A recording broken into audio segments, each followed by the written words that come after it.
আপনিও কি গর্ভবতী? তাহলে ভুলেও করবেন না এই কয়েকটি কাজ, মারাত্মক ক্ষতি হতে পারে আপনার এবং আপনার সন্তানের। তো চলুন বিস্তারিতভাবে জেনে নিই। তো হ্যালো এভরিওয়ান, গুড মর্নিং। আমি রুবি, আরবি রুবির ব্লগে তোমাদেরকে ওয়েলকাম। কেমন আছো তোমরা সবাই? অবশ্যই কমেন্ট করে জানাবে। তোমরা কিন্তু ইতিমধ্যে জেনে গেছো টাইটেল আর থাম্বনেল দেখে যে ভিডিওটা কি বিষয় হতে পারে, ঠিক আছে? আর আপনারাও যদি কেউ গর্ভবতী আছেন অবশ্যই কমেন্ট করে জানাতে ভুলবেন না। তো চলুন জেনে নিই আজকের বিষয়।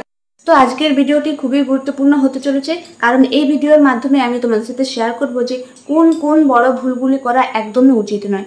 আপনিও যদি গর্ভবতী হয়ে থাকেন বা আপনার পরিবারের কেউ যদি গর্ভবতী হয়ে থাকে, তাহলে কিন্তু ভিডিওটা তাদের সাথে অবশ্যই শেয়ার করে দিবেন, ঠিক আছে? গর্ভাবস্থায় মায়েদের কিন্তু এমন অনেক কয়েকটি কাজ থাকে যেগুলো সব থেকে বড় ভুল বলতে পারো, যেগুলো করলে বাচ্চা এবং মা উভয়েরই ক্ষতি হতে পারে। তো আজকের ভিডিওটি আমি সে বিষয়ে আলোচনা করব, এমন 7টি বড় ভুল যেগুলো কিন্তু একবারে করা উচিত নয়, বা এগুলো করলে আপনাদের বাচ্চা সন্তানের বা আপনার অনেক মারাত্মক ক্ষতি হতে পারে, ঠিক আছে? তো আজকে আমি এই ভিডিওর মাধ্যমে 7টি বড় ভুল তোমার সাথে শেয়ার করব বা আলোচনা করব। এই বিষয়গুলো জানা কিন্তু প্রত্যেক মা এবং তাদের পরিবারে জানা খুবই দরকার, ঠিক আছে? তো চলুন জেনে নিই সে বিষয়গুলি কী কী হতে পারে। 1 নম্বর পয়েন্ট হচ্ছে বেশি স্ট্রেস নেওয়া। আপনি যদি গর্ভাবস্থায় থাকেন এবং সেই সময় কিন্তু মানসিক চাপ, রাগ, হতাশা এই বিষয়গুলি কিন্তু আপনার সন্তান এবং আপনার উপর খুবই বড় একটা প্রভাব ফেলতে পারে, ঠিক আছে? তো এই সময় যদি রাগের পরিমাণ বা হতাশার পরিমাণ যদি বেড়ে যায়, তাহলে কিন্তু কর্টিসল নামে এক রকমের হরমোন থাকে যেটা অতিরিক্ত পরিমাণে বেড়ে যায়, যা কিন্তু আপনার এবং আপনার অনাগত সন্তানের জন্য খুবই মারাত্মক ক্ষতি হতে পারে, ঠিক আছে? তো এই সময় মনকে শান্ত রাখুন, মেডিটেশন করুন এবং ভালো ভালো গান শুনুন। যে কাজগুলো করলে আপনার মন ফ্রি থাকে, মাইন্ড ভালো হয়ে যায়, এমন কিছু কাজ করুন, ভালো ভালো গান শুনুন, ঠিক আছে? তো এই সময় মনকে ফ্রিভাবে রাখার চেষ্টা করুন। বাইরের পরিবেশে যে কাজগুলো করলে আপনার ভালো লাগে সেই কাজগুলো করুন। এতে আপনি এবং আপনার সন্তান উভয়ই কিন্তু বেশ ভালো থাকবে। আর হ্যাঁ, এই সময় যদি আপনার একটু সামান্য হালকা চলাফেরা করেন, হাঁটাফেরা করেন, সেটাও কিন্তু আপনার এবং আপনার বাচ্চার জন্য অনেক উপযোগী, ঠিক আছে? তো চলুন আসি এবারে 2 নম্বর পয়েন্ট, ধূমপান বা অ্যালকোহল বা নেশা জাতীয় দ্রব্য থেকে দূরে থাকা। আপনি যদি গর্ভবতী হন, এটা কিন্তু বলার অপেক্ষায় রাখি না যে ধূমপান বা মদ্যপান বা অন্যান্য কোনো নেশাজাতীয় দ্রব্য যদি আপনি সেবন করে থাকেন, তাহলে কিন্তু আপনার এবং আপনার সন্তানের উভয়ের কিন্তু মারাত্মক ক্ষতি হতে পারে। তাই এই সময় এই জাতীয় পদার্থ থেকে এই সময় বলা ভুল, সবসময়ের জন্য মদ্যপান বা ধূমপান এই বিষয়টা খারাপ। তো গর্ভবতী মায়েদের ক্ষেত্রে বা তার সন্তানের ক্ষেত্রে কিন্তু এটা মারাত্মক একটা ক্ষতি। এতে কিন্তু শিশুর বৃদ্ধিতেও কিন্তু ব্যাহত হয়, এছাড়াও কিন্তু শিশুর দৃষ্টিশক্তি কম হয়, আবার অনেক ক্ষেত্রে কিন্তু হার্ট বা হৃৎপিণ্ড প্রভাব ফেলতে পারে, ঠিক আছে? তো এই সময় কিন্তু এই ধূমপান জাতীয়, অ্যালকোহল, নেশা জাতীয় দ্রব্য থেকে দূরে থাকুন, ঠিক আছে? আর এক্ষেত্রে কিন্তু আরেকটা খুবই গুরুত্বপূর্ণ এবং মারাত্মক একটা ক্ষতি, যে মৃত সন্তান প্রসবেরও কিন্তু সম্ভাবনা থাকে, অথবা যারা সদ্য মা হচ্ছেন তাদের কিন্তু গর্ভপাতেরও হতে পারে আর কি, ঠিক আছে? তো এই সময় ধূমপান, অ্যালকোহল বা নেশা জাতীয় দ্রব্য থেকে সব থেকে দূরে থাকুন, ঠিক আছে? তো চলুন এরপর জেনে নিই 3 নাম্বার বিষয়, ডাক্তার ছাড়া ওষুধ খাওয়া।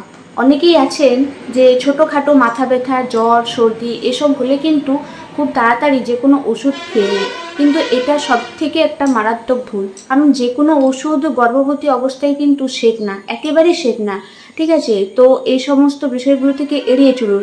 আর যদি সেরকম খুবই গুরুতর অবস্থা হয়, আপনার যে গাইনোকোলজিস্ট আছে তার কাছে পরামর্শ নিন, তার কাছ থেকে ওষুধ জেনে নিয়ে তারপর আপনি খান। যে কোনো অবস্থায় যে সর্দি কাশি টুকটাক হয়েছে, জ্বর, মাথা ব্যথা, এগুলোতে কিন্তু যে কোনো ওষুধ একেবারেই বাচ্চার জন্য সেফ নয়। এটা কিন্তু মারাত্মক একটা ভুল, ঠিক আছে? তো আপনি গাইনোকোলজিস্টের পরামর্শ নিন, তারপরে আপনি ওষুধ সেবন করুন। এটা সব থেকে একটা গুরুত্বপূর্ণ বিষয় বলতে পারো, ঠিক আছে? তো আমরা চাই সবসময় মা বাচ্চা দুজনেই সেফ থাকুক, তাই আমি এই বিষয়গুলো তোমাদের সাথে শেয়ার করছি। তোমরা কিন্তু অবশ্যই প্রত্যেকটা বিষয়ে অবশ্যই খুঁটিনাটি করে জানবে আর ভিডিওটা পুরোটা দেখবে। এটা কিন্তু মা এবং সন্তান উভয়ের ক্ষেত্রেই সেফ, ঠিক আছে? তো এই ভুলগুলো একেবারেই করবে না, যেগুলো একবারেই মারাত্মক ভুল, আমি সে কয়েকটা পয়েন্টই তোমাদের সাথে শেয়ার করছি। তো অবশ্যই ভিডিওটা দেখো, ঠিক আছে? তো চলো এরপর আসি 4 নম্বর পয়েন্ট, বেশি সময় ধরে মোবাইল বা ল্যাপটপের ব্যবহার।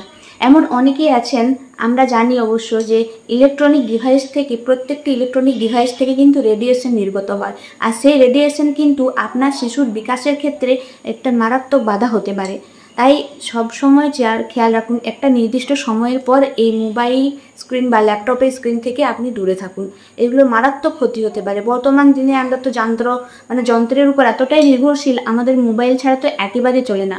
অনেকেই আবার ল্যাপটপ যারা কাজ করেন বা ওয়ার্কিং মাদার্স আছেন তাদের ক্ষেত্রেও এটা কিন্তু অতিরিক্ত একটা গুরুত্বপূর্ণ বিষয়। মোবাইল বা ল্যাপটপ এইসবের থেকে একটা নির্দিষ্ট সময়ের পর বন্ধ রাখুন, কারণ এই রেডিয়েশনটা আপনার শিশুর বিকাশের ক্ষেত্রে মারাত্মক একটা ক্ষতি হতে পারে আর কি। তো ঠিক আছে, এবার চলো 5 নম্বর পয়েন্টে জেনে নিই। 5 নম্বর পয়েন্ট হচ্ছে একেবারে চলাফেরা না করা বা বেশিক্ষণ ধরে শুয়ে থাকা। এটা বলার অপেক্ষা রাখে না কিন্তু যে অনেকেই ভাবেন যে বেশি শুয়ে থাকলে ভালো, বেশি শুয়ে থাকলে অতিরিক্ত আরাম করলে এটা ভালো, কিন্তু না, একেবারে কিন্তু এটা সেফ নয়। হালকা ব্যায়াম করুন, হালকা হাঁটাহাঁটি করুন, ঠিক আছে। আর এই সময় যদি বেশি শুয়ে থাকুন রক্ত চলাচল কিন্তু বাধা হয়, আর অনেক ক্ষেত্রে কিন্তু দেখা গেছে ডায়াবেটিসেরও ঝুঁকিটাও কিন্তু বেড়ে যায়। তাই একটু হালকা ব্যায়াম এবং চলাফেরা অবশ্যই করবে। এটা কিন্তু আপনার এবং আপনার বাচ্চা উভয়ের জন্য সেফ, ঠিক আছে। তো চলুন এরপর জেনে নিই 6 নম্বর বিষয়টি কি। 6 নম্বর বিষয়টি হচ্ছে অস্বাস্থ্যকর খাবার বা ফাস্ট ফুড খাবার, বাইরের খাবার আর কি, ঠিক আছে। তো এটা তো আমরা জানি মুখরোচকের জন্য, স্বাদের জন্য সবাই চায় একটু বাইরের খাবার খেতে। এই সময় একটু খাবারের লালসাটাও বেশি হয় আর কি। তো এটা কিন্তু একবারই ঠিক নয়। অস্বাস্থ্যকর খাবার বা বাইরের স্ট্রিট ফুড, ফাস্ট ফুড এগুলোর থেকে দূরে থাকুন। যতটা সম্ভব টাটকা, তাজা এবং বাড়ির তৈরি খাবার খান। এতে কিন্তু আপনার বাচ্চা এবং আপনি দুজনেই সেফ থাকবেন। আর সবচেয়ে বেশি দুধ, প্রোটিন, ফলমূল এবং যে খাবারগুলোতে আয়রনযুক্ত খাবার এসব বেশি খান। যেমন ধরুন ক্যারেট, গাজরের অতিরিক্ত পরিমাণে আয়রন থাকে, পালং শাক, এই সমস্ত জাতীয় খাবার খান। আর অবশ্যই টাটকা এবং বাড়ির তৈরি খাবার খান। স্ট্রিট ফুড খাবার এগুলো কিন্তু জাঙ্ক ফুড, যেগুলো কিন্তু বাচ্চার বিকাশের ক্ষেত্রে বাধা ফেলতে পারে, ঠিক আছে। তো চলুন এরপর আছে 7 নম্বর পয়েন্ট। 7 নম্বর বিষয়টি হচ্ছে বেশি ভ্রমণ বা অতিরিক্ত ধকল নেওয়া। অনেকেই এমন মা আছে, ওয়ার্কিং মাদার্স, যারা অফিস, বাড়ি, বাচ্চা কাচ্চা সব কিছু একসাথে সামলাতে চান। এক্ষেত্রে কিন্তু আপনাদের স্ট্রেসটা বেড়ে যায় এবং আপনাদের কাজের চাপটাও বেড়ে যায়। তো এই সময় কিন্তু বিশেষ করে প্রথম 3 মাস এবং লাস্টের দিকে 3 মাস, এই সময় কিন্তু এইসবের থেকে একটু নিজেকে বিস্তার দিন এবং রেস্ট নিন, যতটা সম্ভব রেস্ট নিন। দুদিক সামলাতে গেলে তখন কিন্তু অনেকটা পরিমাণে শরীরে ক্লান্ত হয়ে যায়, যেটা কিন্তু একেবারে ঠিক নয়। একটু কাজ করুন, আবার বিশ্রাম নিন, এরকমভাবে চলতে থাকুন। এতে কিন্তু মা বাচ্চা উভয় কিন্তু সেফ থাকে, ঠিক আছে। তো চলুন, তো বন্ধুরা এই ছিল আজকের ভিডিও। তো তার সকল গর্ভবতী মায়েদের উদ্দেশ্যে আমার একটাই কথা, ভালো থাকুন, সুস্থ থাকুন, শিশু এবং বাচ্চা উভয়ে ভালো থাকুক। আর একটা কথা বলবো, ভিডিওটি ভালো লাগলে অবশ্যই আপনাদের আত্মীয় স্বজন পরিবারের সাথে শেয়ার করে দিবেন। আপনি যদি গর্ভবতী হয়ে থাকেন আপনিও ভিডিওটা মনোযোগ সহকারে দেখবেন। আর কি বিষয়গুলো দরকার বললাম সেগুলো অবশ্যই মাথায় রাখবেন, কারণ একটি ভুল আপনার এবং আপনার সন্তানের জন্য ডেকে নিয়ে আসতে পারে অনেক বড় একটা বিপদ। তো সকলেই চাই কিন্তু মা বাচ্চা সেফ থাকুক, ভালো থাকুক, সুস্থ থাকুক। আর ভিডিওটা উপকারী হলে অবশ্যই একটা লাইক, কমেন্ট, শেয়ার করতে ভুলবেন। আর আপনাদের যদি কোনো বিষয়ে জানতে আগ্রহী থাকেন বা কোনো বিষয়ে জানতে চান অবশ্যই আমাকে কমেন্ট করবেন, আমি সেই বিষয়ে ভিডিও দেবো আপনাদের সাথে, ঠিক আছে। তো ভিডিওটা এখানে শেষ করছি। সকলে ভালো থাকবেন, সুস্থ থাকবেন, টাটা। দেখা হচ্ছে নতুন একটা ভিডিওর সাথে।